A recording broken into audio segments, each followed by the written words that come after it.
sa mga bagong pasok dyan, huwag nyo pong kalimutan na mag-like and share tayo. So mamaya may i-upload ulit ako mamaya.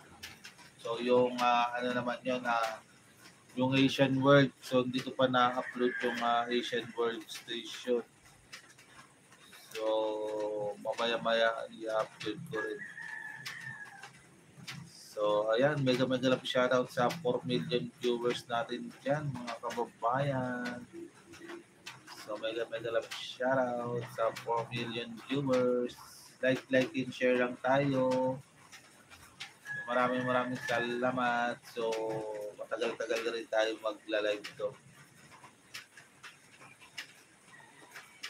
Nagka-technical issue naman ang LRT2.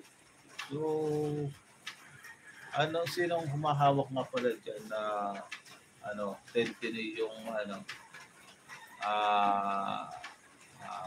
tawag yung contractor ng parehas lang rin ba yan sa LRT1 or iba yung contractor ng LRT2? So, siguro iba yung ibang contractor. So ayan na naman ulit yan yung Gen 2. So ayan mga kababayan, yan yung Gen 2 Generation 2, mga kababayan. So ayan yung Generation 2. So, yung Generation 1 na lang ang dito pa nakikita. So pwede naman pwede naman rehab. So, hindi ko alam kung sino ang contractor, kung parehas lang sa LRT1 yung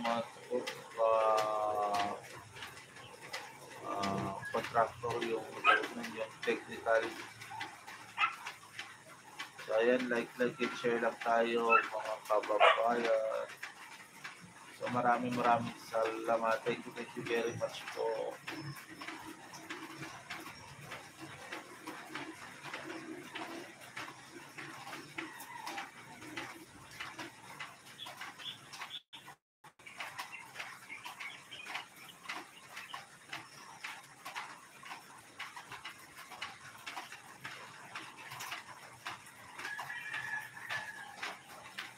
Masarap na sumakay dyan. So hindi ko lang alam kung magkano na yung pumasahe dyan sa 5 stasyon.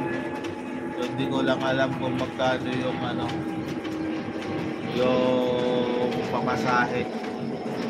So mega love shoutout sa iyo, Tentini.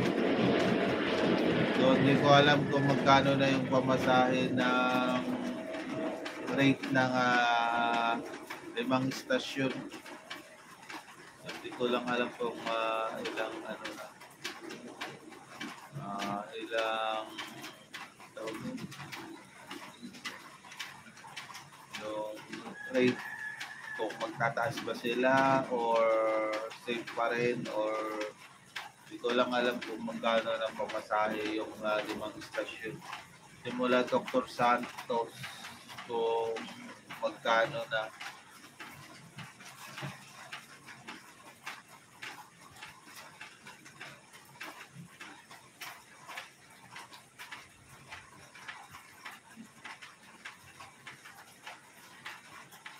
So hindi ko lang alam kung magkano na pamasahe sa bagong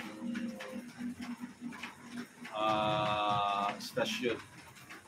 Yung Dr. Santos, Ninoy Aquino Station, Nationwide BS Station, and Redemptoris. So, di ko pa alam kung magkano fair rate. So, hindi ko lang alam kung magkano na ang pamasahe sa 5 stasyon.